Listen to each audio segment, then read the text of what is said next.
Aku kangen sekali sama kamu, rasanya mau mati. Saras, sekarang kamu sudah kembali, kita harus kumpul-kumpul lagi.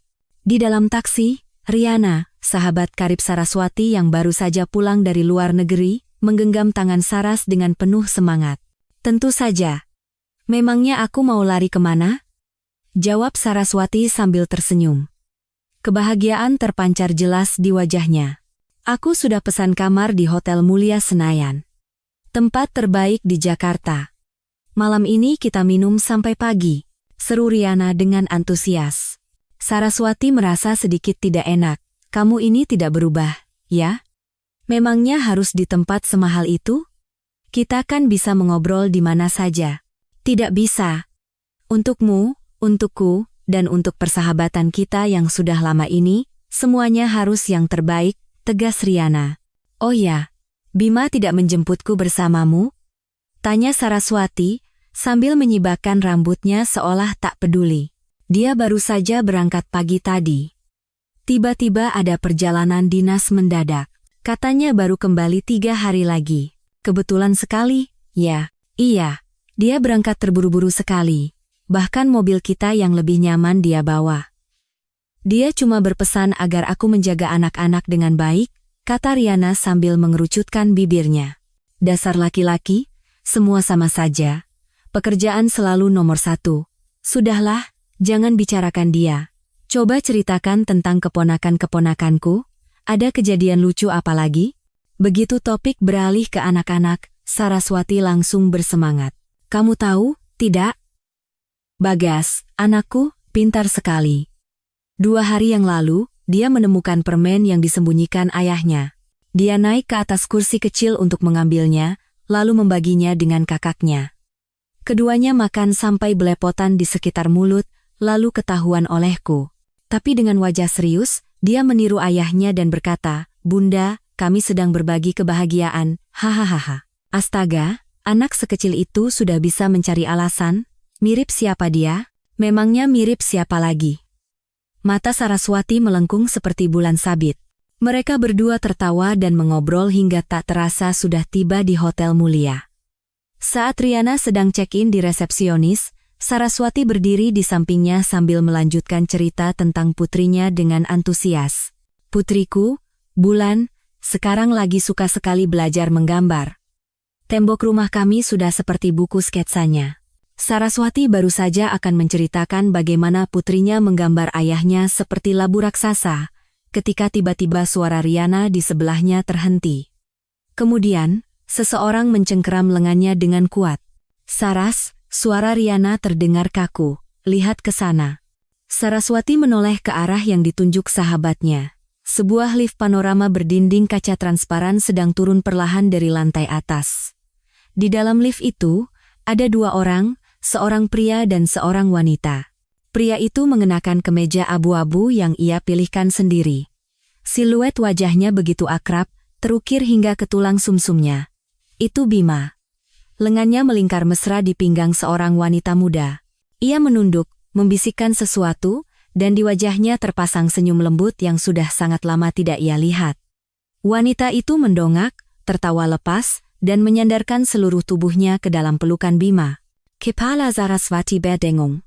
Pagi tadi sebelum berangkat, Bima memeluknya dan berkata akan merindukannya dan anak-anak selama perjalanan dinas. Katanya, ada proyek penting yang mendadak sehingga ia harus pergi sendiri. Paling lama 3 hari, katanya. Ia akan membawa mobil keluarga agar nyaman, jadi jika Saraswati ingin keluar, ia harus naik taksi demi keamanan. Semua pesan yang penuh perhatian itu, kini berubah menjadi duri tajam yang mencekik napasnya. Semua suara di sekelilingnya seakan lenyap. Obrolan dengan sahabat, kelucuan anak-anak, kegembiraan reuni, semuanya kehilangan cahayanya dalam sekejap. Yang tersisa hanyalah pemandangan mengerikan di depan matanya. Ting! Lift tiba di lantai 1, dan pintunya perlahan terbuka. Bima keluar sambil terus merangkul wanita itu dan tertawa. Lalu, ia mengangkat kepala dan melihat Saraswati. Pandangan mereka bertemu. Udara seketika membeku. Senyum di wajah Bima hancur berkeping-keping seperti es. Tangannya yang melingkar di pinggang Hana Lestari membeku di udara. Ia tak bisa bergerak, seolah disambar petir. Wanita di sebelahnya, Hana Lestari, tampak terkejut sesaat melihat Saraswati dan Riana di sampingnya. Namun, keterkejutannya hanya berlangsung sekejap. Ia dengan cepat menguasai diri. Bukannya menjauh dari Bima, ia malah semakin merapatkan tubuhnya. Satu tangannya bahkan secara aktif melingkar di lengan Bima. Hana mengangkat dagunya dan menatap Saraswati. Itu adalah tatapan seorang pemenang yang memandang rendah lawannya. Dasar bajingan. Riana gemetar karena marah. Ia hendak melepaskan tangan Saraswati dan menyerang. Riana, Saraswati menahannya. Tenaganya tidak kuat, tetapi ada ketegasan yang tak terbantahkan. Ketika Riana menoleh, ia melihat wajah sahabatnya yang luar biasa tenang. Tidak ada tangis, tidak ada celaan. Bahkan tidak ada gejolak emosi sedikit pun. Saraswati menatap kedua orang di kejauhan itu seolah-olah mereka adalah orang asing yang tak ada hubungannya sama sekali. Ketenangan yang ekstrem ini justru lebih menakutkan daripada histeria manapun. Bibir Bima bergerak-gerak beberapa kali. Ia sepertinya ingin memberi alasan, tetapi tak satu kata pun keluar. Ia ingin melangkah maju, tetapi tak bisa melepaskan diri karena Hana terus menempel padanya. Saraswati mengalihkan pandangannya. Ia perlahan berbalik dan tersenyum anggun kepada staf resepsionis yang kebingungan. Maaf, saya mau batalkan reservasi. Staf itu menatapnya dengan bingung. Saraswati berhenti sejenak, lalu menambahkan dengan suara yang jelas. Sepertinya saya harus pergi ke tempat lain. Tempat ini agak kotor, ya. Setelah mengucapkan itu, ia tidak lagi menatap siapapun. Ia menarik Riana yang masih marah dan berjalan tegas menuju pintu utama. Dari belakang, Bima akhirnya berhasil melepaskan Hana dan tergopoh-gopoh menyusul. Saras, dengarkan aku dulu. Aku bisa jelaskan. Ini tidak seperti yang kamu pikirkan. Saraswati pura-pura tidak mendengar. Langkahnya tidak berhenti sedikit pun, ponsel di sakunya mulai bergetar hebat. Tanpa melihat pun, ia tahu siapa yang menelepon. Saat ia menarik Riana melewati pintu putar, sinar matahari di luar terasa menyilaukan. Saraswati dengan tenang mengeluarkan ponselnya. Di layar, nama Bima berkedip tanpa henti. Ia menatapnya sejenak, lalu dengan ringan menggeser layar untuk mengaktifkan mode senyap. Seluruh dunia seketika menjadi sunyi. Dan satu rencana yang sangat jelas mulai terbentuk di benaknya. Tahap 1. Pengumpulan bukti. Di depan Hotel Mulia, Riana menyetop taksi. Saras, kita ke rumahku saja dulu, jangan pulang. Bagaimana kamu bisa melihat wajah bajingan itu? Kata Riana cemas sambil memegang bahu Saraswati. Saraswati menggelengkan kepala. Ekspresinya luar biasa tenang. Tidak, aku mau pulang. Mau apa ke sana? Mau bertengkar dengannya? Dengan kondisimu sekarang, aku tidak bisa tenang. Aku tidak akan bertengkar. Saraswati membuka pintu taksi dan masuk lebih dulu. Lalu ia menoleh ke arah Riana. Riana, kamu check-in saja duluan dan istirahat di kamar. Nanti aku hubungi kamu. Nada bicaranya tidak menerima penolakan. Riana ingin mengatakan sesuatu lagi, tetapi setelah melihat tatapan mata sahabatnya yang jernih dan kuat, ia akhirnya menelan kata-katanya. Baiklah. Hati-hati, ya. Kalau ada apa-apa, langsung telepon aku. Aku akan segera datang. Taksi pun melaju, meninggalkan hotel mewah itu di belakang. Saraswati bersandar di kursi dan memejamkan mata. Getaran ponselnya memang sudah berhenti, tetapi tak lama kemudian, pesan-pesan WhatsApp bermunculan berturut-turut, semuanya dari Bima. Saras, kamu di mana? Tolong dengarkan aku dulu. Ini benar-benar salah paham. Jangan marah. Kita bicarakan di rumah, ya? Kita bicara tatap muka. Aku tidak ada hubungan apa-apa dengan wanita itu. Cuma menjamu klien perusahaan. Sungguh, Saraswati menatap deretan kata itu tanpa ekspresi, seolah sedang membaca monolog seorang aktor yang buruk. Ia tidak membalas. Sebaliknya, ia mencari nomor telepon Hotel Mulia dan menelepon. Telepon segera tersambung. Selamat siang, Hotel Mulia. Ada yang bisa kami bantu? Terdengar suara wanita yang ramah. Suara Saraswati seketika berubah menjadi lembut dan penuh perhatian. Halo, saya istri dari Bapak Bima Wijoyo. Saya hanya ingin memastikan apakah kamar suami saya sudah disiapkan dengan baik. Beliau baru saja pulang dari perjalanan dinas, jadi saya ingin tahu apakah beliau bisa beristirahat dengan nyaman. Staf resepsionis itu terdiam sejenak, sepertinya tidak menduga telepon seperti ini. Oh, sebentar Bu. Saya akan memeriksanya. Tak lama kemudian, suara staf itu terdengar lagi. Benar dengan istri Bapak Bima Wijoyo, ya? Baik, sudah terkonfirmasi. Kamar Bapak Bima sudah selesai di-check-in. Syukurlah, Saraswati melanjutkan dengan nada khawatir. Saya dengar kali ini beliau menjamu tamu yang sangat penting. Katanya bersama dengan Ibu Hana Lestari. Betul Bu? Bapak Bima dan Ibu Hana check-in bersama. Kuku Saraswati menancap lembut di telapak tangannya. Namun, suaranya tetap menyiratkan senyuman. Oh, begitu, syukurlah. Menjamu tamu memang harus teliti, ya? Ngomong-ngomong, tipe kamarnya apa, ya? Kalau hanya kamar biasa, saya ingin mengupgrade-nya. Kita tidak boleh mengecewakan tamu, kan? Staf resepsionis itu, yang sepertinya terkesan dengan sikapnya yang seperti istri teladan, menjawab tanpa curiga. Ibu baik sekali. Kamar yang dipesan oleh Bapak Bima adalah couple suite kami yang memiliki pemandangan terbaik, jadi dari segi pemandangan dan fasilitas sudah yang paling bagus, Bu. Couple suite dengan pemandangan terbaik. Kata-kata yang indah. Baik, saya mengerti, terima kasih. Saraswati mematikan telepon dan menekan tombol rekam berwarna merah di ponselnya. Sebuah file rekaman percakapan yang jernih tersimpan dengan senyap di daftar filenya. Setelah menyelesaikan semuanya, ia akhirnya melihat keluar jendela. Malam sudah mulai turun. Lampu-lampu kota mengalir di kaca jendela mobil. Kota tempat ia tinggal selama 10 tahun ini terasa sangat asing malam ini. Taksi berhenti di depan rumah. Saraswati membayar ongkos, mengambil napas dalam-dalam, lalu turun dari mobil. Begitu ia melangkah menuju pintu depan, pintu itu terbuka dari dalam. Bima berdiri di sana dengan wajah cemas, satu kancing kemejanya salah pasang, dan rambutnya acak-acakan. Melihat Saraswati, ia langsung berlari menghampiri seolah bertemu juru selamat. Saras, akhirnya kamu pulang. Aku khawatir sekali. Ia mengulurkan tangan untuk memegang Saraswati. Saraswati mundur selangkah, menghindari sentuhannya. Gerakannya tidak besar, tetapi jarak yang diciptakannya sangat jelas. Tangan Bima membeku canggung di udara. Ia segera mengubah ekspresinya seolah hendak menangis dan berkata dengan suara serak. Saras, percayalah padaku.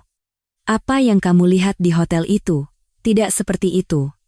Wanita bernama Hana itu adalah putri dari klien yang sangat penting bagi perusahaan kami. Sambil berbicara, ia mengamati ekspresi Saraswati. Proyek itu terlalu penting bagi perusahaan, jadi aku tidak punya pilihan. Dia terus menempel padaku dan bilang ingin mencoba suite terbaik. Aku hanya menemaninya untuk urusan bisnis, demi menjaga hubungan baik dengan klien. Sungguh tidak ada apa-apa di antara kami. Aku bersumpah. Ia memohon dengan sungguh-sungguh, matanya bahkan memerah. Dulu, Saraswati mungkin akan percaya. Tapi sekarang, itu semua hanya terdengar berisik. Sudah selesai bicaranya, tanyanya dingin. Bima membeku. Saras, kalau sudah, duduk. Saraswati berjalan lurus ke ruang keluarga dan duduk di sofa. Sikapnya begitu berwibawa, seolah ini adalah kantornya. Bima, yang sepertinya terintimidasi oleh auranya, benar-benar duduk dengan patuh di sofa seberang, seperti seorang narapidana yang menunggu vonis. Rumah itu sunyi. Anak-anak sepertinya sudah tidur. Saraswati tidak menatapnya, melainkan mengeluarkan ponselnya. Bima menatapnya dengan gelisah. Ia tidak mengerti mengapa istrinya yang selalu lembut seperti air tiba-tiba berubah menjadi begitu asing. Saat ia sedang memeras otak untuk mencari alasan berikutnya, sebuah suara wanita yang jernih terdengar dari ponsel. Selamat siang, Hotel Mulia. Ada yang bisa kami bantu? Pupil mata Bima menyusut drastis. Ia mendengar suara Saraswati yang begitu ia kenal, dengan nada ramah yang sama, mengaku sebagai istrinya, dan menanyakan informasi kamarnya di hotel. Ketika staf resepsionis berkata, Bapak Bima dan Ibu Hana check-in bersama, wajah Bima mulai memucat. Ia ingin berlari dan merebut ponsel itu, tetapi kedua kakinya terasa seperti dirantai. Rekaman itu terus berlanjut.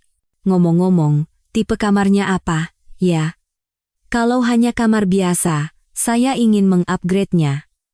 Kita tidak boleh mengecewakan tamu, kan? Ibu baik sekali. Kamar yang dipesan oleh Bapak Bima adalah couple suite kami yang memiliki pemandangan terbaik, jadi dari segi pemandangan dan fasilitas sudah yang paling bagus, Bu. Couple suite dengan pemandangan terbaik. Ketika beberapa kata terakhir itu terdengar jelas dari ponsel, sisa-sisa warna di wajah Bima lenyap sudah. Ia merosot di sofa, seolah seluruh tenaganya terkuras habis. Semua kebohongan dan alasannya menjadi lelucon konyol di hadapan satu file rekaman ini. Keringat dingin mulai membasahi dahinya dan mengalir di pipinya. Saraswati mematikan rekaman itu. Ia mengangkat kepala dan menatapnya dengan tenang. Di matanya tidak ada kemarahan maupun kesedihan. Hanya ada keheningan yang mematikan. Aku berimu dua pilihan, suaranya jelas dan dingin, tanpa sedikit pun emosi. Pertama, besok pagi jam 9, kita bertemu di depan pengadilan negeri, perceraian secara damai. Harta gonogini kita bagi rata, dan hak asuh anak-anak jatuh ke tangan saya. Hak untuk bertemu anak-anak akan kuberikan kapan saja. Bima sontak mengangkat kepala. Ekspresinya tak percaya. Cerai? Dia minta cerai? Tidak. Saras. Cerai tidak boleh. Aku salah. Aku benar-benar salah. Tolong beri aku satu kesempatan lagi. Ia panik hendak berdiri, tetapi suara Saraswati menghentikannya. Duduk. Suaranya tidak keras, tetapi memiliki wibawa yang tak terbantahkan. Tubuh Bima membeku. Saraswati menatapnya dan memberikan pilihan kedua. Kedua, file rekaman ini dan foto yang kuambil di lobi hotel tadi akan kukirimkan ke orang tuamu, semua direksi di perusahaan kita, dan seluruh kerabat dari kedua belah pihak. Ia berhenti sejenak. Setiap katanya seperti ujung es yang tajam. Biar semua orang melihat, manusia macam apa kamu ini, Bima Wijoyo, dan para klienmu akan melihat dengan jelas bagaimana caramu menjamu mereka. Tubuh Bima mulai gemetar tak terkendali. Ia menatap istrinya yang dingin dan asing di hadapannya, merasakan ketakutan yang menusuk hingga ke tulang yang belum pernah ia rasakan seumur hidupnya. Wanita ini, wanita yang ia kira ada dalam genggamannya, ternyata menyembunyikan sisi yang sama sekali tidak ia kenal. Ia gemetar, dan setelah beberapa saat, ia berhasil memaksakan satu kalimat keluar. Sejak kapan, kamu jadi orang yang menakutkan seperti ini? Sebuah senyum samar dan sinis tersungging di bibir Saraswati. Sejak saat kamu menginjak-injak kepercayaanku di bawah kakimu. Pukul 1 dini hari, bel pintu sebuah villa di kawasan Pondok Indah berbunyi nyaring. Bima, seolah-olah meraih tali penyelamat terakhir, berlari terhuyung-huyung membuka pintu. Kedua orang tua Bima berdiri di depan pintu dengan pakaian tidur dan wajah cemas. Bima, ada apa ini? Kenapa kami disuruh datang tengah malam begini? Tanya ibunya dengan panik begitu masuk. Ayah, ibu, tolong bela aku. Bima jatuh berlutut di lantai dengan suara keras. Aktingnya pantas memenangkan penghargaan aktor terbaik. Ia mulai memutarbalikkan fakta sambil menangis tersedu-sedu. Aku tidak tahu kenapa Saras jadi begini. Hanya karena aku bicara dengan klien wanita di luar untuk urusan pekerjaan, begitu pulang dia langsung minta cerai. Ayah, ibu, sudah berapa lama kita bersama? Anak-anak kita sudah 2. Bagaimana bisa dia minta putus begitu saja dalam semalam? Apa jadinya keluarga ini? Ia menambahkan berbagai bumbu untuk menggambarkan dirinya sebagai pria malang yang menahan hinaan demi keluarga tetapi disalahpahami oleh istrinya. Ayah Bima mengerutkan kening, sementara ibunya menatap Saraswati yang turun dari lantai 2 dengan ekspresi kasihan. Saras, ada apa sebenarnya? Masalah suami istri kan bisa diselesaikan dengan bicara baik-baik. Kenapa sampai bicara soal cerai? Sebelum Saraswati sempat membuka mulut, Bima diam-diam memberi isyarat mata kepada bayangan kecil yang berdiri di sudut sambil mengucek mata. Putranya yang berusia 12 tahun, Bagas, mendekat. Wajahnya tampak dewasa sebelum waktunya. Bunda, maafkan ayah saja. Ya, katanya sambil menarik ujung baju Saraswati. Nenek bilang, laki-laki bisa saja berbuat salah. Kalau ayah sudah tahu salah, dia tetap ayah yang baik. Rumah ini tidak bisa tanpa ayah. Kata-kata ini jelas merupakan hasil indoktrinasi yang ditanamkan Bima secara tidak sadar kepada putranya. Saraswati merasa sakit hati melihat putranya yang telah dicuci otaknya. Sebelum ia sempat berkata apa-apa, pintu kamar lain terbuka. Putrinya yang berusia 10 tahun, Bulan, berlari keluar dengan piyama bergambar beruang dan wajah penuh amarah. Kakak ngomong apa, sih? Yang salahkan ayah yang mengkhianati bunda. Ia berlari ke sisi Saraswati, memeluk erat kaki ibunya, dan menatap Bagas. Kalau salah, ya harus tanggung jawab. Kenapa bunda yang harus sabar dan memaafkan? Guru juga bilang begitu, kalau salah harus mengaku dan menerima hukuman. Kamu tahu apa? Wajah Bagas memerah. Uang di rumah ini semua ayah yang cari. Tanpa ayah, kita mau tinggal di mana? Makan apa? Kamu pikir bisa ikut les gambar yang mahal itu? Uang memang ayah yang cari, tapi bunda sudah memberikan segalanya untuk rumah ini. Tanpa bunda, apa kakak bisa makan enak setiap hari dan pakai baju bersih?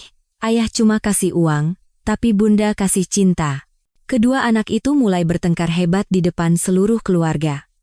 Wajah ayah Bima semakin mengeras. Kalian berdua, hentikan. Bentaknya dengan suara rendah. Ibunya buru-buru menengahi. Sudahlah, Pak. Anak-anak masih kecil, nanti mereka kaget. Saras, coba kamu ceritakan pada Mama. Sebenarnya apa yang terjadi? Saraswati menepuk-nepuk punggung putrinya untuk menenangkannya, lalu menatap mertuanya dengan tenang. Ia tidak ikut berdebat, tidak menangis, dan tidak mengeluh. Ia hanya mengeluarkan ponselnya dan, di depan semua orang, sekali lagi memutar file rekaman itu. Kamar yang dipesan oleh Bapak Bima adalah couple suite kami yang memiliki pemandangan terbaik. Suara wanita yang jernih itu menggema di ruang keluarga yang sunyi. Setiap kata seolah menjadi tamparan yang mendarat di pipi Bima. Wajah Bima menjadi kelabu. Ia tidak pernah membayangkan Saraswati akan bertindak setega ini. Setelah rekaman selesai, Saraswati mematikan ponselnya dan, dengan nada seperti melaporkan fakta, menjelaskan kebohongan Bima tentang perjalanan dinas, pelukan mesra di lobi hotel, dan alasan liciknya barusan. Tanpa emosi, tanpa tuduhan, logis dan terstruktur seperti laporan kerja. Ruang keluarga diliputi keheningan yang mematikan. Dada ayah mertuanya naik turun dengan kasar. Ia menatap putranya yang masih berlutut di lantai dengan bibir gemetar. Wajah ibu mertuanya juga penuh dengan keterkejutan dan kekecewaan. Dasar kamu, lebih rendah dari binatang. Ayah mertuanya akhirnya meledak. Ia mengambil cangkir teh di dekatnya dan hendak melemparkannya ke kepala Bima. Pak! Ibu mertuanya dengan cepat menahan lengannya. Jangan begini. Jangan sampai badan bapak sakit gara-gara anak tidak tahu diri seperti dia. Biar saja.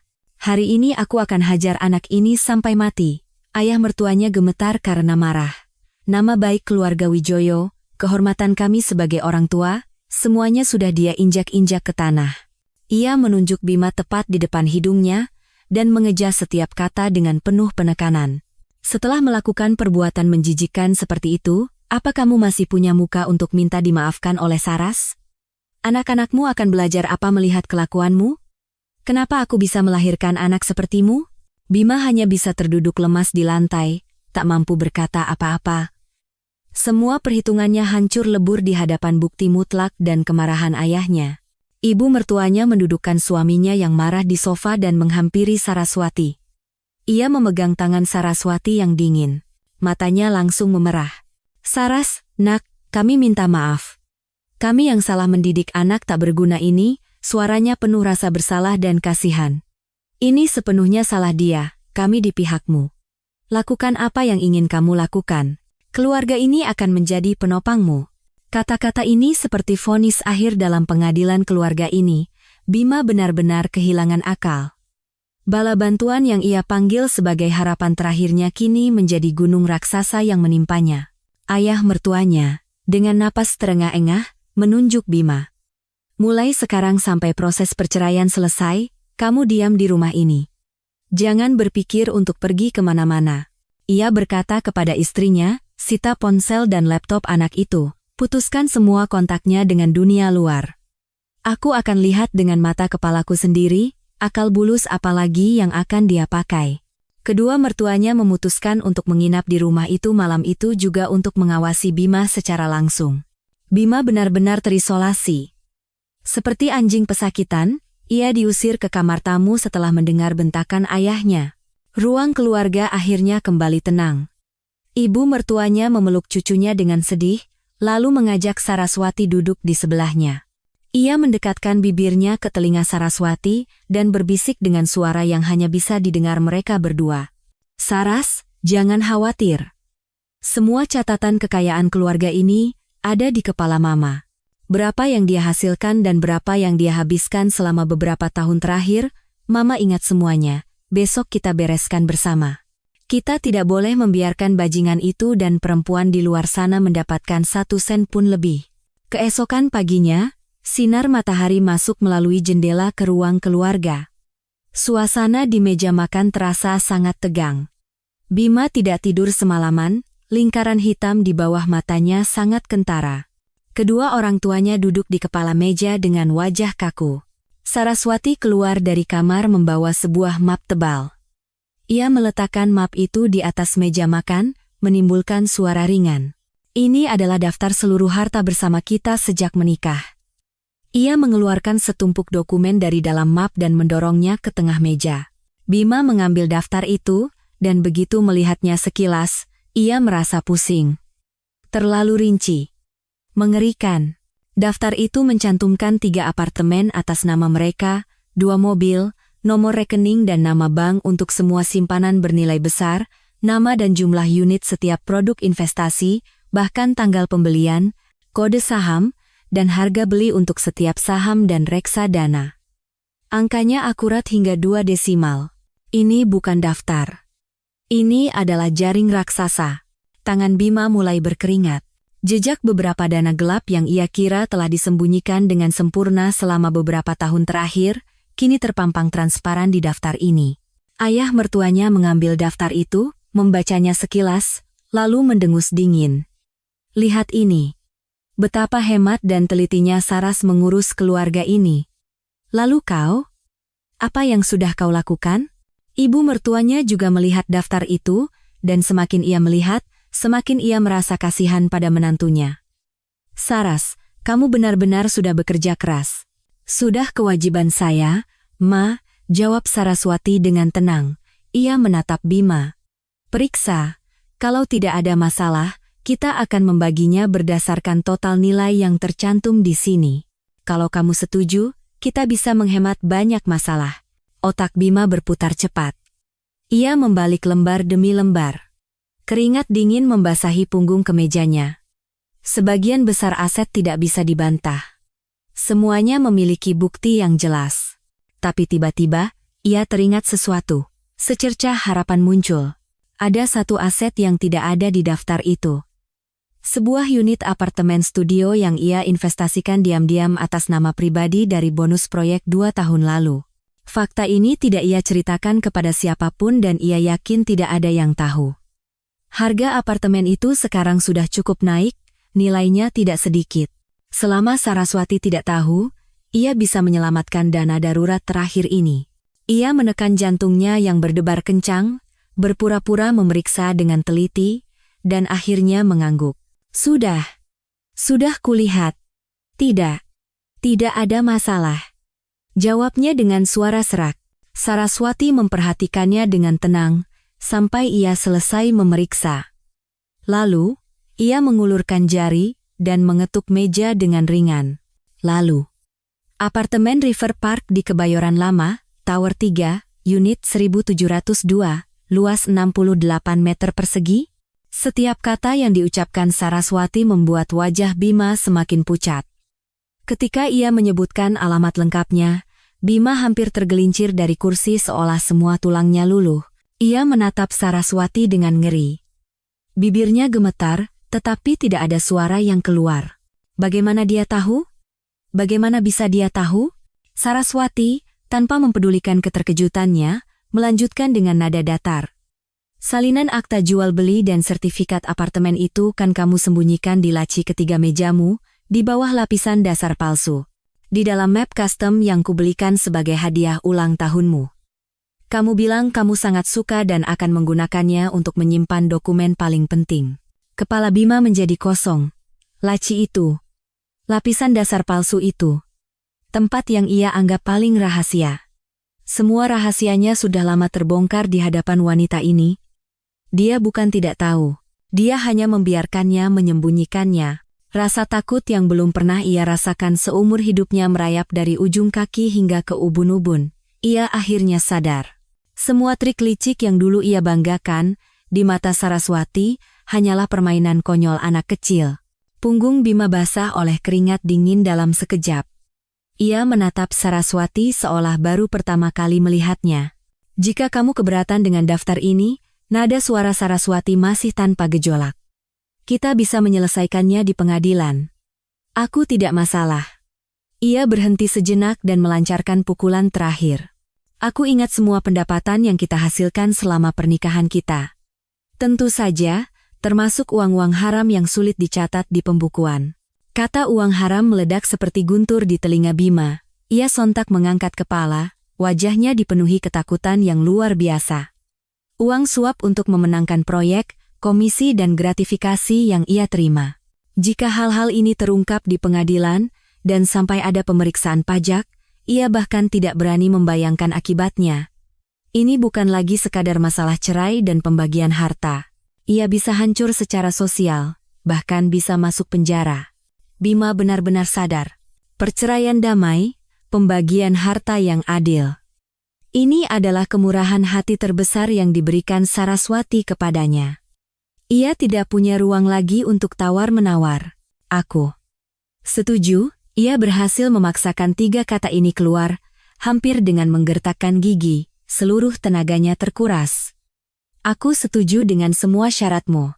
Saraswati mengumpulkan dokumen-dokumen di atas meja dan memasukkannya kembali ke dalam map. Bagus. Ia berdiri. Aku beri kamu waktu 3 hari. Selesaikan hubunganmu dengan Hana Lestari, dan bawa perempuan itu lenyap dari hadapanku. Setelah selesai berbicara, ia hendak meninggalkan ruang keluarga. Bima terduduk lemas di kursi, menatap kosong dengan tatapan hampa seperti boneka yang kehilangan jiwa. Ia kalah. Kalah telak. Saat Saraswati keluar dari ruang keluarga dan hendak kembali ke kamarnya, ponsel di sakunya bergetar singkat. Bukan telepon. Pesan teks. Ia mengeluarkan ponselnya dan melihat pesan dari nomor yang sama sekali tidak dikenal, isinya sangat singkat. Jika ada kesulitan dalam proses di bank, silakan hubungi saya. Saraswati berhenti sejenak. Siapa ini? Siapa yang mengawasi semua ini dari belakang? Bahkan bisa memprediksi kesulitan yang akan ia hadapi di tahap selanjutnya. Saraswati melirik sekilas surat perjanjian yang ditandatangani Bima dan memasukkannya kembali ke dalam map. Tidak ada sedikit pun rasa kemenangan. Semuanya baru saja dimulai. Meskipun surat perjanjian cerai sudah ditandatangani, pembagian harta adalah medan perang yang sesungguhnya. Mengingat sifat Bima, ia tidak akan dengan mudah melepaskan apa yang sudah masuk ke mulutnya. Sumber pesan itu bisa dipikirkan nanti. Yang paling mendesak sekarang adalah mengamankan haknya dan anak-anaknya sepenuhnya. Keesokan harinya, Saraswati pergi ke bank sendirian. Urusan yang harus ia selesaikan adalah mengajukan permohonan pembekuan sementara aset bersama. Ini untuk mencegah Bima secara jahat memindahkan atau menghabiskan aset bersama selama masa tunggu perceraian. Ia mengambil nomor antrian dan duduk di kursi tunggu. Orang-orang di sekitarnya sibuk dengan urusan masing-masing. Nomor A37, silakan ke loket 3. Saraswati bangkit dan berjalan ke loket VIP yang ditunjuk. Di dalam, duduk seorang pria berusia sekitar 30-an. Ia mengenakan kacamata berbingkai emas, dan rambutnya disisir rapi tanpa sehelai pun yang berantakan. Di name tag-nya tertulis, Joko Susanto, manajer layanan nasabah. Selamat siang, Pak. Saya ingin mengurus beberapa hal, kata Saraswati sambil menyerahkan KTP dan salinan akta nikahnya. Pak Joko mengangkat kacamatanya dan menerima dokumen itu dengan acuh tak acuh. Ada keperluan apa, Bu? Nada bicaranya menyiratkan sedikit kesombongan. Saya ingin mengajukan permohonan pembekuan untuk beberapa rekening deposito bersama atas nama saya dan suami saya, Bima Wijoyo, kata Saraswati dengan tenang. Alis Pak Joko berkedut sekali. Ia mengangkat kepala dan akhirnya menatapnya dengan benar. Pembekuan rekening? Ia tersenyum sinis. Ibu Wijoyo, ini bukan masalah sederhana. Anda memerlukan dokumen dan bukti yang sangat lengkap. Saya sudah membawanya. Saraswati menyerahkan setumpuk dokumen lain yang telah ia siapkan. Di dalamnya termasuk surat opini hukum dari pengacara dan dokumen yang membuktikan bahwa proses gugatan cerai sedang berjalan. Pak Joko membolak-balik dokumen itu dengan sangat lambat. Terkadang ia mengerutkan kening, terkadang menggelengkan kepala, seolah-olah sedang mencari-cari kesalahan. Setelah sekitar 10 menit, ia mendorong kembali dokumen-dokumen itu. Maaf Bu, ini tidak bisa kami proses. Kenapa? Di sini kurang surat keterangan mediasi dari pengadilan negeri, katanya dengan percaya diri sambil menunjuk salah satu sudut dokumen. Kening Saraswati sedikit berkerut. Pak Joko, menurut peraturan bank, dokumen inti untuk urusan ini adalah opini hukum dari pengacara dan bukti gugatan.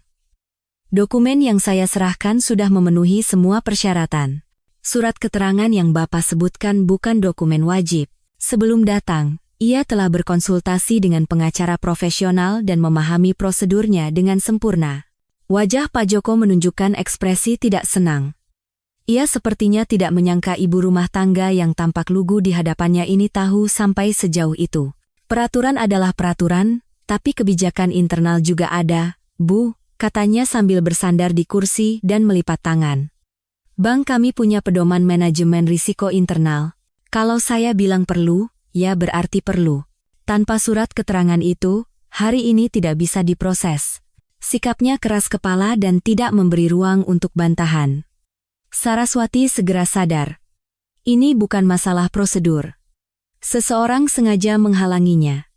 Gerakan Bima cukup cepat. Ia tahu Saraswati akan melakukan ini, dan sudah lebih dulu bertindak untuk mengulur waktu. Baiklah. Saraswati tidak berdebat lagi. Ia mengumpulkan dokumen-dokumennya dan berdiri. Tidak ada gunanya membuang-buang waktu dengan orang seperti ini. Saat ia baru saja berbalik untuk mencari cara lain, terdengar suara pria yang tenang dari samping. Pak Joko, kelihatannya sibuk sekali. Saraswati tanpa sadar menoleh. Tiba-tiba seorang pria sudah berdiri di sampingnya. Pria itu mengenakan pakaian kasual yang rapi, tidak memakai dasi sehingga tampak santai. Namun, aura tenang yang terpancar darinya terasa mendominasi.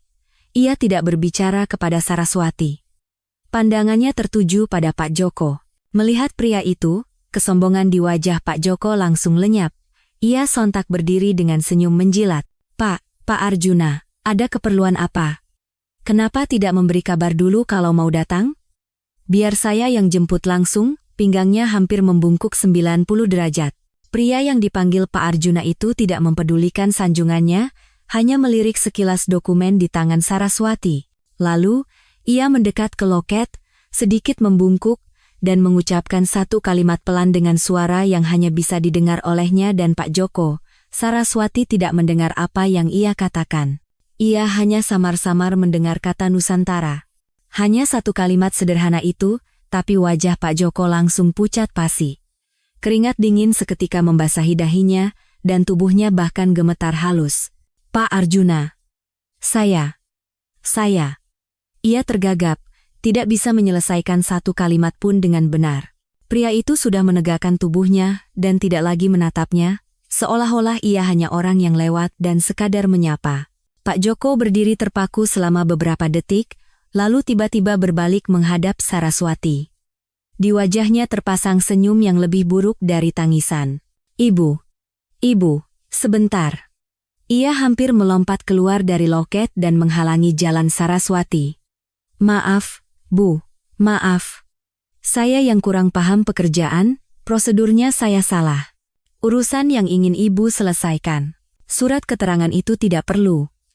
Sama sekali tidak perlu. Saya pasti sudah gila tadi. Silakan kembali, Bu. Saya akan langsung proses. Sekarang juga. Perubahan sikapnya begitu cepat, seperti orang yang berbeda.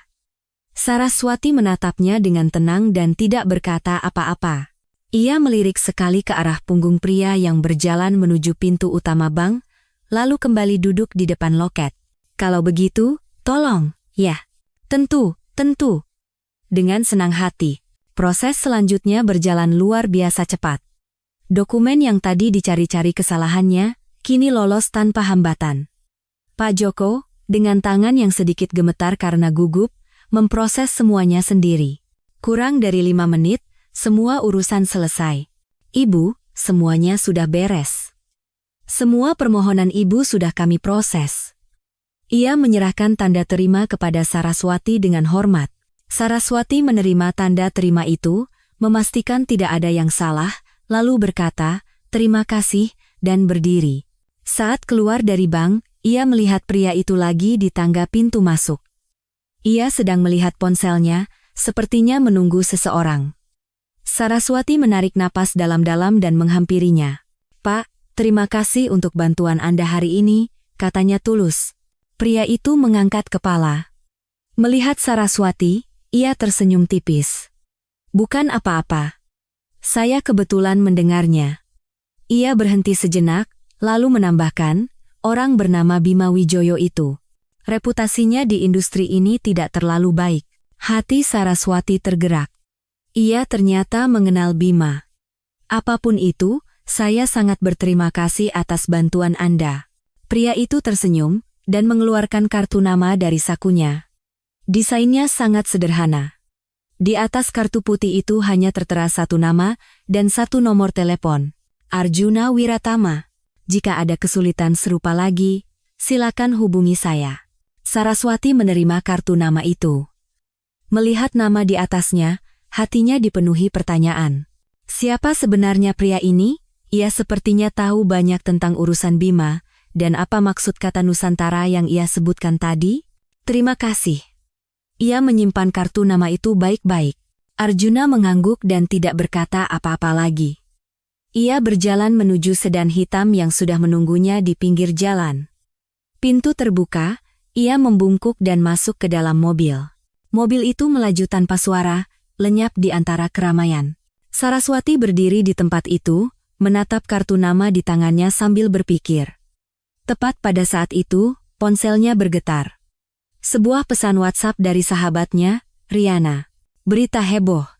Aku baru tahu dari kenalan, ternyata saingan terbesar perusahaan Bima yang akhir-akhir ini terus merebut proyek mereka itu Nusantara Group. Dan katanya, CEO-nya juga Margawira." Pupil mata Saraswati menyusut drastis. Ia menunduk dan sekali lagi melihat nama di kartu nama itu. Arjuna Wiratama. Mungkinkah pria ini adalah CEO Nusantara Group? Lalu, apa tujuannya membantunya? Pesta ulang tahun ke-70 ayah mertuanya, Pak Wijoyo, adalah acara besar bagi keluarga Wijoyo. Sebagai keluarga yang cukup terpandang di daerah itu, pesta diadakan di ballroom Hotel Bintang 5 di pusat kota. Tamu-tamu berdatangan silih berganti, dan suasananya sangat meriah. Sebelum pesta dimulai, di ruang istirahat, Bima hampir berlutut memohon pada Saraswati. "Saras, tolonglah. Hari ini ulang tahun ayahku yang ke-70. Semua yang datang itu kerabat dan rekan bisnis," katanya sambil memegang lengan Saraswati dengan memelas. "Kita jangan bertengkar dulu, ya? Hanya untuk hari ini, tolong jaga nama baik ayahku, jaga nama baik keluarga kita. Bisakah kita berpura-pura menjadi pasangan yang saling mencintai seperti dulu? Setelah pesta selesai, aku akan menuruti semua maumu. Aku janji." Saraswati menatapnya dengan dingin. "Berpura-pura?" "Iya, berpura-pura." Bima mengangguk. "Anggap saja ini demi ayah." "Demi ayahku." "Baiklah." Saraswati setuju di luar dugaan. Bima sangat gembira. Tapi Saraswati menepis tangannya. Suaranya tidak memiliki kehangatan sedikit pun. "Ini yang terakhir. Dan jangan sentuh aku." Senyum di wajah Bima sempat membeku, tetapi ia segera mengangguk. Baik.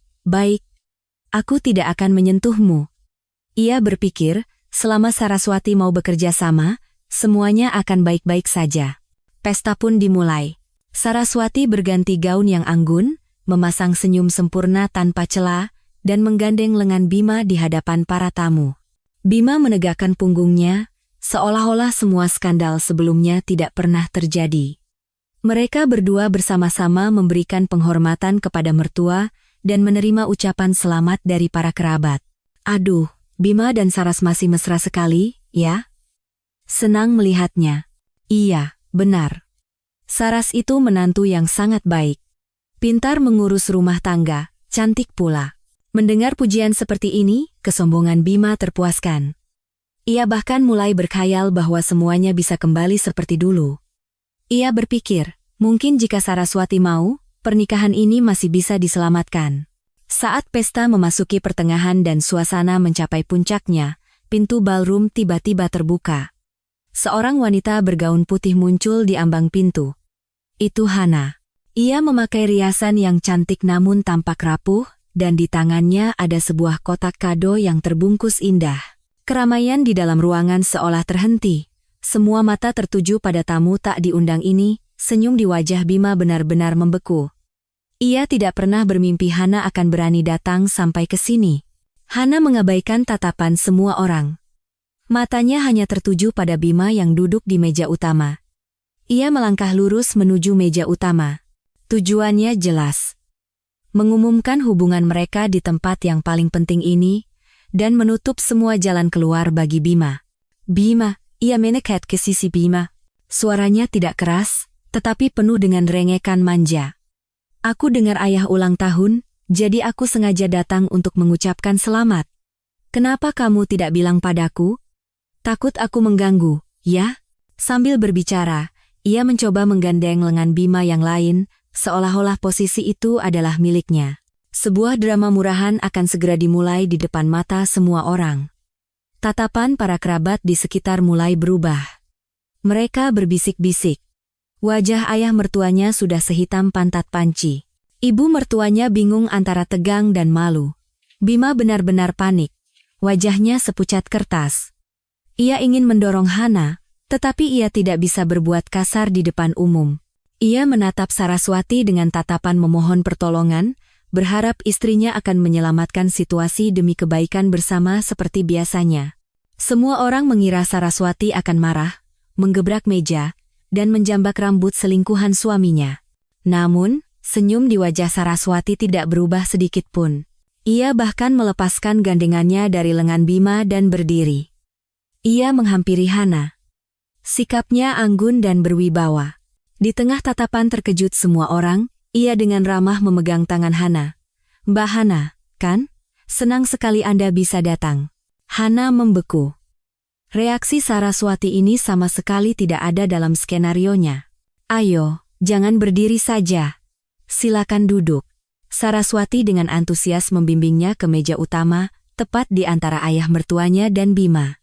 Lalu, ia berjalan ke samping pembawa acara dan dengan santai mengambil alih mikrofon. Suaranya yang jernih menggema di seluruh ballroom melalui pengeras suara. Para tamu undangan, Bapak, Ibu, dan saudara-saudari sekalian, mohon perhatiannya sebentar. Ruangan itu seketika menjadi sunyi. Saraswati tersenyum, menyapu pandangannya ke seluruh ruangan, dan akhirnya menatap Hana yang masih bingung. Pada hari yang baik ini, di perayaan ulang tahun ke-70 ayah mertua saya ingin menyampaikan satu kabar gembira yang sangat besar kepada Anda semua. Ia berhenti sejenak dan meletakkan tangannya di bahu Hana. Saya ingin memperkenalkan dengan hormat, wanita cantik ini, Mbak Hana Lestari. Beliau adalah cinta sejati yang ditemukan oleh suami saya, Bima, di luar sana. Seseorang yang ia yakini sebagai takdirnya dan sangat ia cintai.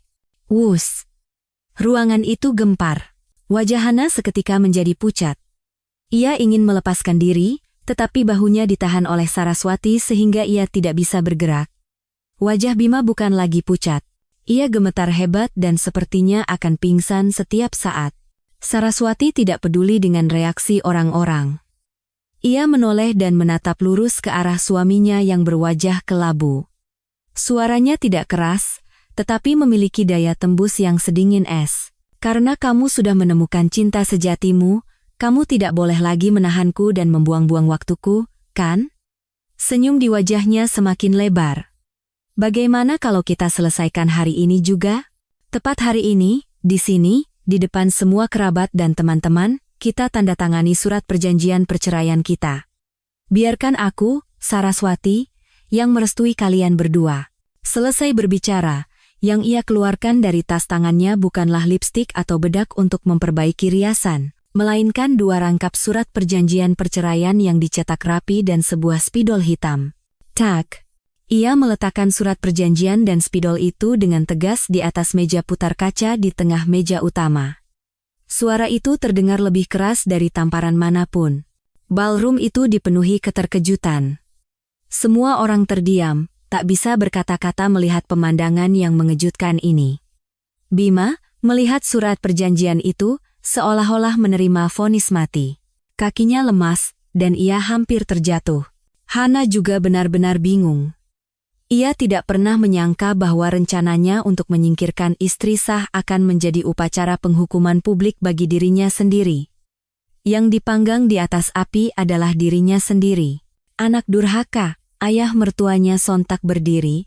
Ia gemetar karena marah. Ia menunjuk Bima dengan mata merah menyala dan berteriak, "Kalau hari ini kamu tidak menandatangani surat itu, jangan pernah panggil aku ayah lagi." Keluarga Wijoyo tidak butuh anak memalukan sepertimu. Wajah Hana sepucat kertas. Ia akhirnya sadar, ia bukanlah jerami terakhir yang merobohkan unta. Ia hanyalah pisau yang dipinjam oleh Saraswati untuk menusuk titik paling mematikan Bima. Saat itu, Bagas, yang duduk di meja anak-anak, menatap ibunya yang berdiri di atas panggung dan bersinar dengan tatapan yang sangat kompleks.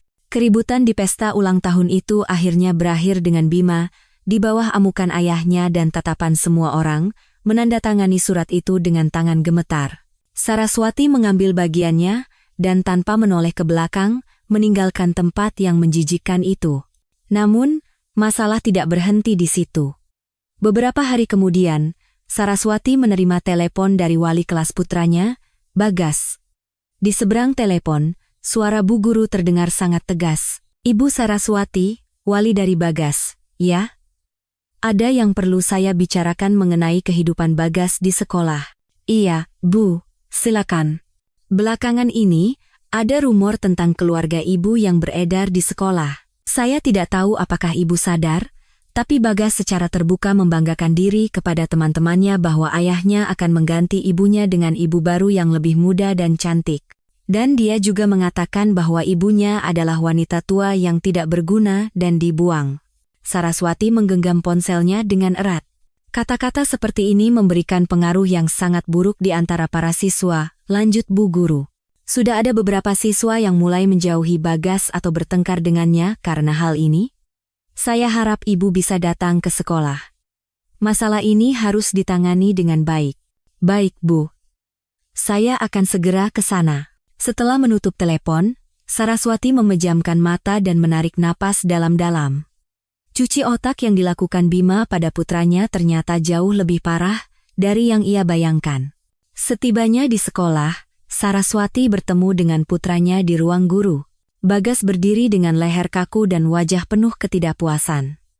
Melihat ibunya, ia bahkan meliriknya dengan sinis. Saraswati tidak memarahi putranya di depan guru. Ia hanya berkata dengan tenang kepada wali kelasnya, "Terima kasih, Bu. Bolehkah saya meminta waktu untuk berbicara berdua saja dengan anak saya?" "Tentu saya." Saraswati membawa Bagas ke sudut taman bermain yang sepi di belakang sekolah. Sinar matahari sore terasa hangat, dan tidak ada orang di sekitar. Bagas memasukkan kedua tangannya ke saku, dengan sikap "Memang aku salah apa? Mau apa?" Saraswati menatapnya, dan tidak menyinggung sedikit pun tentang kejadian di sekolah. Ia hanya mengajukan satu pertanyaan dengan tenang. "Bagas, menurutmu, apa fondasi terpenting yang menopang sebuah keluarga?" Bagas terdiam sejenak.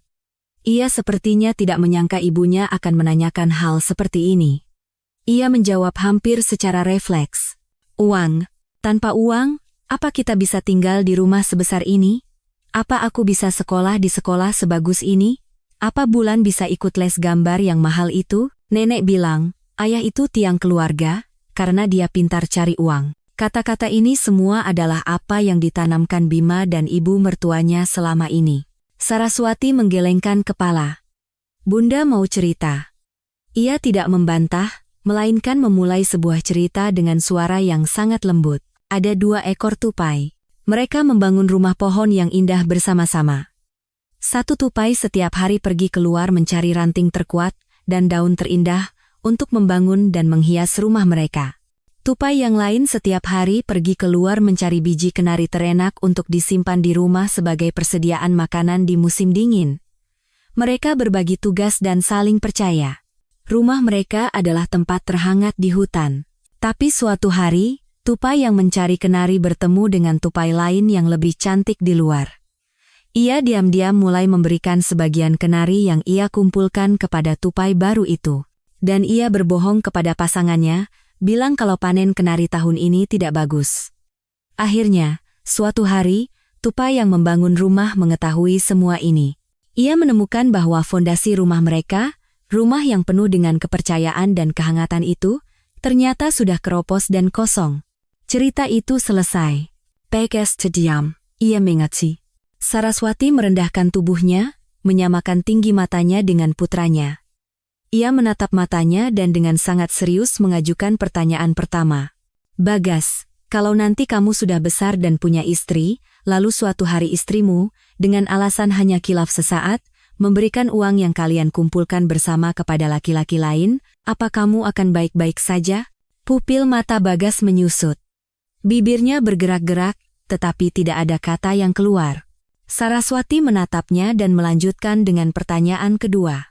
Saat kamu merasa sangat sakit hati dan sedih karena dikhianati, lalu anakmu berdiri tepat di sampingmu, bertepuk tangan untuk orang yang mengkhianatimu itu, dan menunjuk hidungmu sambil berkata, kamu pecundang yang tidak berguna, pantas saja dibuang, bagaimana perasaanmu? 2 pertanyaan itu seperti 2 palu berat yang menghantam hati Bagas. Ia tidak pernah sekalipun memikirkan masalah ini dari sudut pandang ini.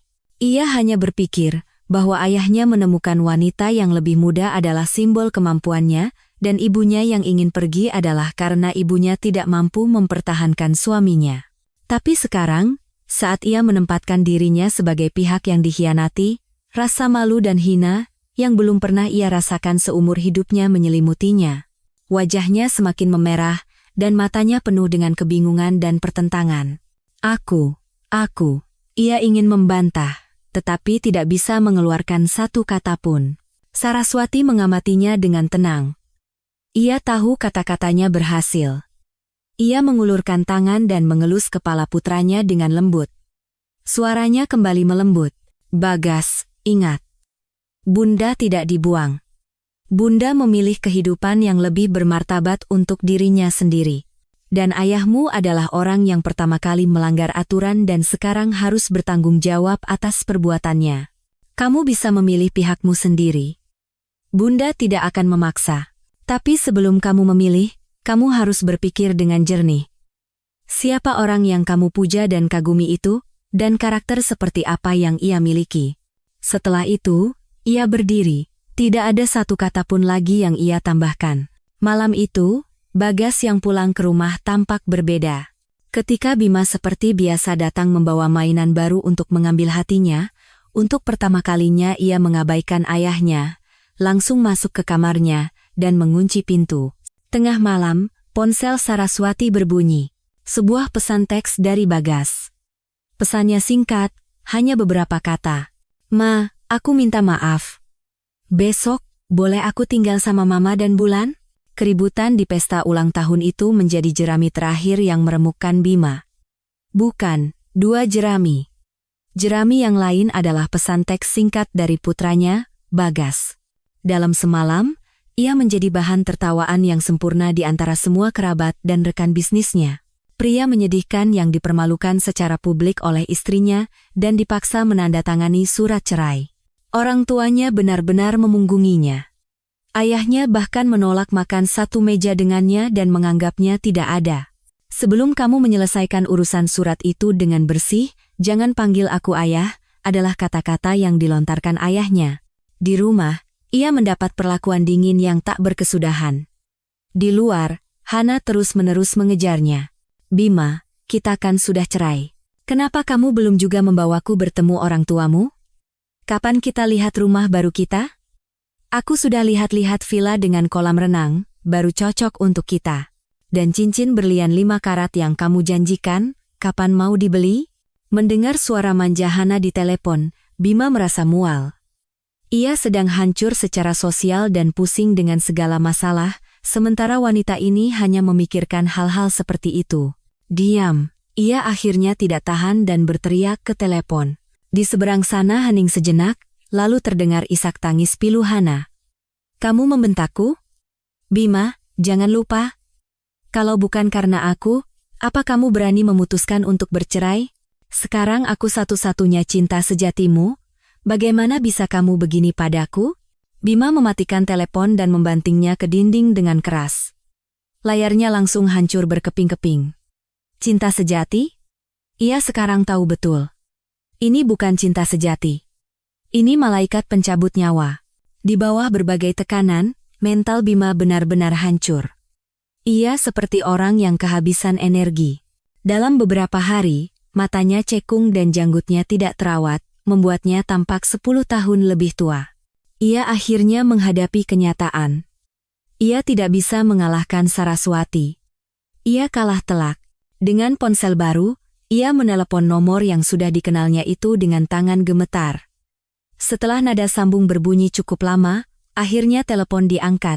Suara Saraswati seperti biasa, tenang, dan tanpa emosi. Halo, Saras, ini aku. Tenggorokan Bima kering kerontang. Setelah mengucapkan satu kalimat, ia tidak bisa melanjutkan. Di seberang telepon, hening yang panjang. Saraswati tidak mendesak, tidak memutus, hanya menunggu dengan tenang. Keheningan ini membuat Bima merasa lebih hina daripada cemoohan atau celaan apapun.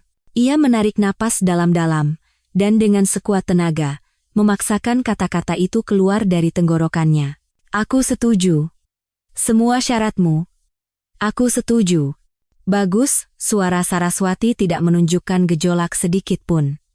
Besok jam 9 pagi, di depan pengadilan. Setelah itu, ia mematikan telepon tanpa ragu. Bima merosot di sofa. Ponsel terlepas dari tangannya. Semuanya telah berakhir. Kesepakatan akhir tercapai dengan cepat. Hak asuh Bulan jatuh ke tangan Saraswati, sementara hak asuh Bagas jatuh ke tangan Bima. Namun, setiap akhir pekan, Bagas bisa tinggal di rumah ibunya. Mengenai harta, Saraswati mendapatkan setengah dari total aset bersama setelah menikah. Ini termasuk apartemen River Park di Kebayoran yang Bima kira telah ia sembunyikan dengan sempurna, bahkan termasuk ganti rugi atas uang haram yang ia kumpulkan selama bertahun-tahun. Bima, melihat klausul-klausul dalam perjanjian itu, sudah mati rasa. Ia tidak punya ruang untuk tawar-menawar dan hanya bisa menandatanganinya. Keesokan paginya, di depan gedung pengadilan, keduanya berjalan keluar berdampingan. Di tangan masing-masing ada dokumen yang mencatat perceraian mereka. Bima tampak kuyu dengan punggung bungkuk, seperti orang yang baru sembuh dari sakit parah. Saraswati sebaliknya. Ia berjalan tegap, dan meskipun tanpa riasan tebal, wajahnya memancarkan cahaya yang belum pernah ada sebelumnya. Ia tidak lagi melirik pria di sampingnya. Ia hanya mengangkat kepala dan menghirup udara bebas di luar dalam-dalam. Rasanya sangat lega. Tepat pada saat itu, sesosok tubuh berlari tergesa-gesa. Itu Hana. Ia berdandan menor dan begitu melihat Bima, ia langsung menempel seperti tanaman rambat. Bima, sudah selesai? Bagus sekali.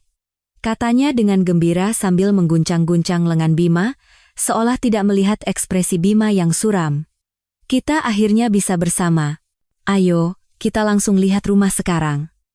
Lalu kita pilih cincin berlian. Pesta pernikahan kita harus sangat meriah, biar semua orang lihat kalau pilihanmu untuk bersamaku itu tepat. Wajah Bima dipenuhi kelelahan dan kejengkelan yang tak bisa disembunyikan. Bisa diam tidak? Saraswati, melihat pemandangan ironis di depannya, tersenyum tipis dan hendak berbalik. Saat ia mengangkat kepala, ia melihat sedan hitam yang familiar terparkir di seberang jalan. Kaca mobil perlahan turun, memperlihatkan wajah Arjuna yang ramah. Ia sepertinya sudah menunggu lama. Selamat. Wajah Arjuna menunjukkan senyum yang tulus. Ia menatapnya dan bertanya dengan lembut, mau kemana? Biar saya antar. Menuju awal kehidupan yang baru. Saraswati terdiam sejenak, lalu tersenyum. Ia membuka pintu mobil dan masuk. Mobil melaju dengan mulus, meninggalkan pasangan yang masih bertengkar itu jauh di belakang. Ini, Arjuna mengambil sebuah map dari kursi penumpang depan dan memberikannya. Saraswati menerimanya dengan bingung. Ini bukti aset lain yang beberapa hari lalu coba dipindahkan oleh Pak Bima melalui rekening luar negeri, nadanya datar. Saya pikir mungkin Anda akan memerlukannya. Tapi sepertinya sekarang sudah tidak perlu lagi. Saraswati, dengan map di tangannya, benar-benar terpana. Ia menatap Arjuna dengan kaget. Bagaimana bisa ia tahu sampai sejauh ini? Bahkan lebih dalam dari yang ia selidiki sendiri. Melihat ekspresinya yang terkejut, Arjuna tersenyum, dan akhirnya mengungkapkan semuanya. Benar, saya CEO Nusantara Group. Karena beberapa persaingan bisnis, kami melakukan penyelidikan mendalam tentang perusahaan Pak Bima. Dalam prosesnya, kami kebetulan mengetahui sedikit tentang masalah keluarganya. Ia menatap mata Saraswati. Tatapannya penuh dengan kekaguman yang tak disembunyikan. Saya sangat terkesan dengan ketenangan dan ketegasan Anda.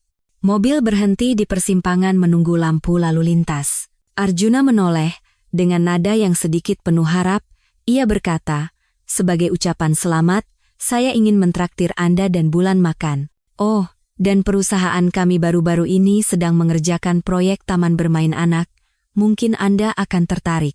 Beberapa bulan kemudian, Saraswati dan putrinya, Bulan, pindah ke rumah baru dengan taman kecil.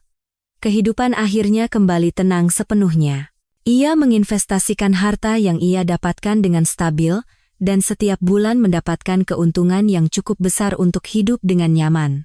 Bunda, lihat. Aku gambar kupu-kupu lagi. Di taman, Bulan yang berusia 10 tahun berlari dengan gembira membawa buku sketsanya ke arah Saraswati yang sedang merapikan tanaman. Di bawah sinar matahari, senyum putrinya begitu cerah dan polos. Saraswati meletakkan gunting kecilnya, tersenyum, dan mengelus kepala putrinya. Inilah kehidupan yang ia inginkan. Dan Arjuna, dengan status sebagai teman, secara alami masuk ke dalam kehidupan mereka. Ia tidak pernah sengaja melakukan apa-apa, tetapi ia selalu ada di sana. Pada suatu sore akhir pekan, ia datang membawa buku-buku sains dan dengan sabar menemani Bulan melakukan berbagai eksperimen ilmiah yang aneh. Pada hari yang cerah, ia mengantar mereka ke kebun agrowisata di pinggiran kota untuk memetik stroberi paling segar bersama-sama. Ketika Saraswati sibuk mempelajari laporan investasi yang rumit hingga melewatkan waktu makan, ia secara ajaib muncul di depan rumahnya tepat waktu dengan makan malam lezat yang sudah dibungkus. Kehadirannya tidak memberatkan, tidak juga mengabaikan. Memberikan kehangatan yang pas. Putrinya, Bulan, sangat menyukai Om Arjuna yang berpengetahuan luas dan baik hati. Suatu malam sebelum tidur, Bulan memeluk boneka beruangnya dan berbisik pelan di telinga Saraswati. Bunda, boleh tidak Om Arjuna jadi ayah baruku? Suara gadis kecil itu penuh dengan harapan yang polos. Aku lebih suka Om Arjuna daripada ayah. Dia mau bantu kerjakan PR, mau dengarkan ceritaku di sekolah, dan tidak pernah merasa terganggu. Hati Saraswati terasa seperti tersentuh sesuatu yang lembut. Ia memeluk putrinya. Wajahnya sedikit menghangat, tetapi ia bertanya dengan lembut, "Kenapa kamu berpikir begitu? Kalau Om Arjuna lihat Bunda, matanya ada bintangnya, seperti mata Bunda kalau lihat aku." Kata-kata polos putrinya menimbulkan riak di hati Saraswati. Hatinya yang membeku karena pernikahan yang gagal, sepertinya perlahan mencair dalam kebaikan Arjuna yang senyap. Ia sadar, ia mulai menantikan setiap kunjungannya. Berbanding terbalik dengan kehidupan Saraswati yang tenang, kehidupan Bima berantakan. Riana, sahabatnya, menyampaikan gosip terbaru saat minum teh suatu sore. Kamu tidak akan percaya. Bima sekarang benar-benar dikuras habis oleh wanita bernama Hana itu, kata Riana setelah menyesap kopinya, dengan nada puas. katanya Hana itu menghabiskan uang seperti air. Hari ini tas, besok jam tangan. Perusahaan Bima kan memang sedang sulit karena kalah saing dengan Nusantara Group, hartanya juga sudah dibagi dua denganmu. Sekarang dia tidak punya kemampuan lagi untuk memuaskan wanita itu. Makanya mereka bertengkar terus. Katanya sudah beberapa kali perabotan rumah pecah. Dan lagi, Riana merendahkan suaranya. Bagas juga semakin nakal. Ujian tengah semester kemarin katanya dia ranking terakhir di kelas. Waktu Bima menasihatinya, dia malah membantah, urus saja dirimu sendiri, ayah, mau mengajari siapa? Bima syok berat, katanya. Riana berdecak. Bima baru sadar sekarang, betapa sulitnya membesarkan anak. Dia pikir cukup kasih uang saja semua beres. Memangnya sesederhana itu? Saraswati hanya mendengarkan dengan tenang, tidak ada komentar. Orang-orang itu, masalah-masalah itu, baginya sudah terasa seperti cerita dari kehidupan sebelumnya. Di akhir pekan yang lain, Arjuna mengajak mereka keluar kota. Di padang rumput yang luas, bulan berlari mengejar layang-layang seperti kupu-kupu yang gembira. Saraswati duduk di atas tikar, menatap putrinya dengan senyum lembut. Arjuna duduk di sebelahnya, tetapi pandangannya selalu tertuju pada wajah Saraswati. Saras, ia tiba-tiba membuka mulut. Ya, Saraswati menoleh. Arjuna menatap matanya. Ekspresinya serius, tidak seperti biasanya. Setelah hening sejenak, ia akhirnya memberanikan diri dan berkata dengan penekanan pada setiap katanya. Saya tidak ingin lagi menjadi pendukung Anda. Jantung Saraswati berhenti berdetak sejenak. Saya ingin menjadi tangan kiri dan kanan dalam hidup Anda. Bolehkah? Suaranya tenang dan tulus. Setiap katanya mengetuk hatinya. Saraswati tidak bisa langsung menjawab, tapi rona malu di wajahnya dan senyum bahagia, yang tak bisa disembunyikan di matanya sudah mengatakan segalanya. Tepat di saat suasana yang baik itu, saat semuanya terasa sempurna, dering telepon yang tiba-tiba memecah momen indah itu. Saraswati mengeluarkan ponselnya, dan melihat nama penelepon membuat keningnya berkerut, Bima. Ia ragu sejenak, lalu menekan tombol terima. Begitu telepon tersambung, terdengar suara Bima yang sangat panik dan penuh isak tangis. Saras, tolong aku, Bagas. Bagas hilang. Saraswati sontak berdiri. Ada apa? Bicara yang jelas. Dia bertengkar hebat denganku karena nilai ujiannya hari ini. Aku marahi sedikit. Dia bilang tidak tahan lagi di rumah ini, lalu lari begitu saja. Dia tidak bawa ponsel. Sudah setengah hari aku cari, tidak ada di mana-mana. Suara Bima penuh keputusasaan. Ia berhenti sejenak, lalu berkata dengan nada yang sangat yakin. Dia pasti ke tempatmu. Dia sekarang cuma mau mendengarkanmu. Jantung Saraswati serasa mencelos. Arjuna, melihat ekspresi cemasnya, ikut berdiri dan mendekat. Ia tidak menanyakan hal yang tidak perlu. Ia hanya mengulurkan tangan dan dengan lembut menggenggam tangan Saraswati yang dingin karena tegang. Tangannya lebar dan hangat, memberikan kekuatan yang menenangkan. Semuanya akan baik-baik saja, kata Arjuna sambil menatap matanya dengan tegas. Aku akan temani kamu. Masa lalu harus diselesaikan dengan baik untuk bisa memulai masa depan yang sebenarnya. Saraswati menatapnya. Kecemasan di hatinya secara ajaib mereda. Ia mengangguk dengan kuat. Arjuna tidak berkata apa-apa lagi. Ia menggenggam tangannya, dan dengan tangan yang lain, ia dengan ringan menggendong Bulan yang masih belum mengerti situasi. Bulan, kita jemput kakak, ya. Kakak kangen sama kita, jadi kita yang jemput dia. Mereka bertiga dengan cepat membereskan barang-barang dan masuk ke mobil. Mobil melaju menembus malam, dan hati Saraswati lebih cepat dari kecepatan mobil. Ia menelepon Bima. Kamu di mana sekarang? Di rumah. Aku sudah cari ke seluruh kompleks. Tidak ada. Dia pasti ke tempatmu, Saras. Kamu kan yang menyembunyikannya? Iya, kan? Suara Bima penuh dengan kemarahan tak berdaya dan upaya menyalahkan orang lain. Saraswati bahkan tidak merasa perlu berdebat dengannya. Jangan bergerak dari rumah. Setelah itu, ia langsung mematikan telepon. Melihat lampu jalan yang melesat cepat di luar jendela, jari-jarinya tanpa sadar menegang. Arjuna mengulurkan satu tangan dan menutupi punggung tangannya. Tidak akan terjadi apa-apa. Suaranya memiliki kekuatan yang membuat orang percaya. Saraswati menoleh padanya. Cahaya lampu jalan menyapu wajahnya. Tenang dan kokoh. Ia menarik napas dalam-dalam. Tubuhnya yang tegang akhirnya sedikit rileks. Mobil dengan cepat tiba di depan kompleks apartemen baru Saraswati. Dari kejauhan, di bawah cahaya lampu jalan yang redup, terlihat sebuah bayangan kecil. Bayangan itu berjongkok di dekat taman bunga di gerbang kompleks, memeluk lututnya, dan menundukkan kepalanya dalam-dalam. Bagas. Jantung Saraswati terasa seperti diremas oleh tangan raksasa. Sebelum mobil berhenti total, ia melepaskan sabuk pengamannya, membuka pintu, dan berlari keluar. Bagas. Mendengar suaranya, bayangan kecil itu tersentak dan mengangkat kepala. Wajah anak laki-laki itu basah oleh air mata, dan matanya bengkak. Begitu melihat Saraswati, ia langsung menangis sejadi-jadinya. Bunda. Ia melompat dari taman bunga dan berlari terhuyung-huyung ke dalam pelukan Saraswati. Bunda. Aku tidak mau pulang ke rumah itu lagi. Aku tidak mau kembali lagi. Ia terisak-isak, tubuhnya gemetar. Perempuan itu setiap hari bertengkar dengan ayah. Melempar barang, memaki-maki dengan kata-kata kasar. Ayah cuma kasih aku uang, dia tidak peduli padaku. Perempuan itu bilang aku beban. Karena nilaiku jelek, ayah bilang aku tidak berguna, sama seperti bunda, pecundang. Rintihan yang terputus-putus itu menusuk hati Saraswati seperti pisau. Ia memeluk erat putranya, terus menepuk-nepuk punggungnya. Tidak apa-apa, Bagas, tidak apa-apa, bunda di sini. Sekarang tidak ada lagi yang boleh merendahkanmu. Arjuna dan Bulan juga turun dari mobil dan berdiri diam di samping mereka.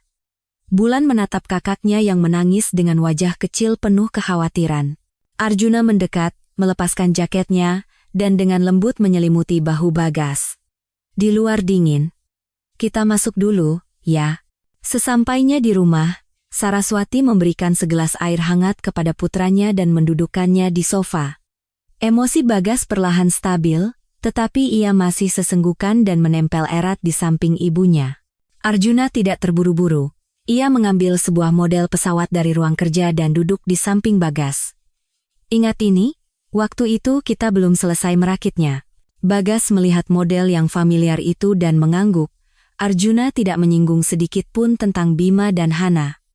Ia hanya berkata dengan tenang kepada Bagas.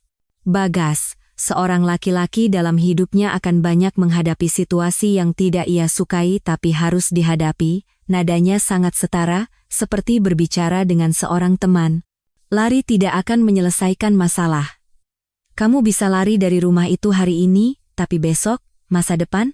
Bagas menunduk, tidak berkata apa-apa. Ayahmu telah melakukan kesalahan, dan sekarang ia sedang menanggung akibatnya. Tapi kamu berbeda darinya. Arjuna menatap matanya. Kamu punya hak untuk memilih. Ibumu, dengan kebijaksanaan dan keberaniannya, telah memperjuangkan hak itu untukmu. Hak untuk memilih akan menjadi orang seperti apa kamu nantinya. Apakah kamu akan menjadi orang yang menyalahkan orang lain dan lari dari tanggung jawab saat ada masalah seperti dia, atau menjadi orang yang berani menghadapi dan menyelesaikannya seperti ibumu? Kata-katanya lebih efektif daripada nasihat manapun. Bagas mengangkat kepala, menatap lurus ke arah Arjuna, lalu menatap ibunya di sampingnya. Ia seolah-olah untuk pertama kalinya benar-benar memahami beratnya kata pilihan. Aku mau tinggal sama Bunda dan Bulan, katanya dengan suara kecil, tetapi tegas. Saraswati mengelus kepalanya. Iya, sayang. Mulai sekarang, kita tinggal bersama. Masalah ini akhirnya diselesaikan melalui pengacara. Bima, yang sudah pusing dengan segala masalah, tidak punya energi lagi untuk berdebat. Ia dengan cepat menyetujui perubahan hak asuh. Sejak saat itu, pendidikan dan kehidupan Bagas sebagian besar menjadi tanggung jawab Saraswati dan Arjuna. Waktu berlalu.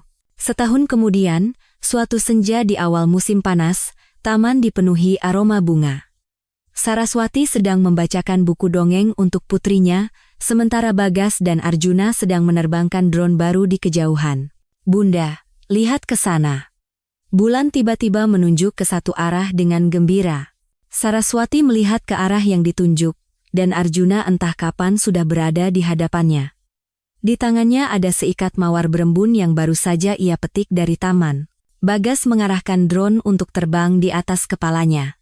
Di bawah drone itu tergantung sebuah kotak beludru kecil. Arjuna berlutut dengan satu kaki, menatapnya. Matanya penuh dengan kelembutan dan ketulusan yang melelehkan. Saras, ia membuka kotak itu. Di dalamnya ada sebuah cincin yang sederhana namun berkilau. Saya tidak ingin lagi menjadi teman Anda. Saya ingin menjadi suami Anda, ayah dari Bagas dan Bulan. Saya ingin menjadi penopang hidup Anda selamanya. Maukah Anda menikah dengan saya? Saraswati menutup mulutnya. Air mata seketika tumpah. Kali ini, air mata kebahagiaan. Bagas dan Bulan berteriak dari samping. Terima. Terima. Saraswati, sambil tertawa dan menangis, mengangguk dengan kuat. Ya, aku mau. Pernikahan mereka diadakan dengan hangat dan sederhana, hanya mengundang kerabat dan teman terdekat. Saraswati mengenakan gaun pengantin putih bersih, dengan senyum bahagia yang terpancar dari hati. Bagas mengenakan tuxedo kecil, dan Bulan mengenakan gaun putri, menjadi pembawa bunga di depan. Wajah tertawa kedua anak itu lebih cerah dari sinar matahari. Puluhan tahun berlalu lagi. Di ayunan taman, duduk sepasang suami istri berambut perak. Saraswati bersandar di bahu Arjuna, menatap padang rumput di kejauhan. Di atas padang rumput itu, anak-anak dari berbagai usia saling berkejaran dan bercanda, suara tawa mereka terdengar hingga jauh. Mereka adalah cucu-cucu mereka. Putrinya, Bulan, telah menjadi seorang arsitek terkenal di industrinya. Seperti ibunya, ia menjadi wanita yang bijaksana dan mandiri, dengan keluarga yang bahagia. Di bawah bimbingan Arjuna yang cermat, Bagas juga tumbuh menjadi pria yang bertanggung jawab dan dapat diandalkan. Ia mendirikan perusahaannya sendiri dan sukses dalam bisnis. Yang terpenting, ia memiliki keluarga yang bahagia dan harmonis, di mana ia memperlakukan istri dan anak-anaknya seperti harta karun. Ia sering membawa keluarganya mengunjungi ibunya dan Arjuna, dan setiap kali datang, ia akan mengobrol mendalam dengan Arjuna di ruang kerja, dari bisnis hingga kehidupan. Ia sudah lama sadar bahwa pilihan ibunya saat itu adalah yang terbaik untuk semua orang.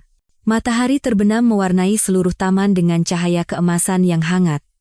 Arjuna dengan lembut menggenggam tangan Saraswati yang telah ditandai oleh waktu. Ia berbisik di telinganya dengan suara yang hanya bisa didengar mereka berdua. Betapa beruntungnya aku memilikimu dalam hidupku. Saraswati menoleh ke arah suaminya. Mereka saling menatap dan tersenyum.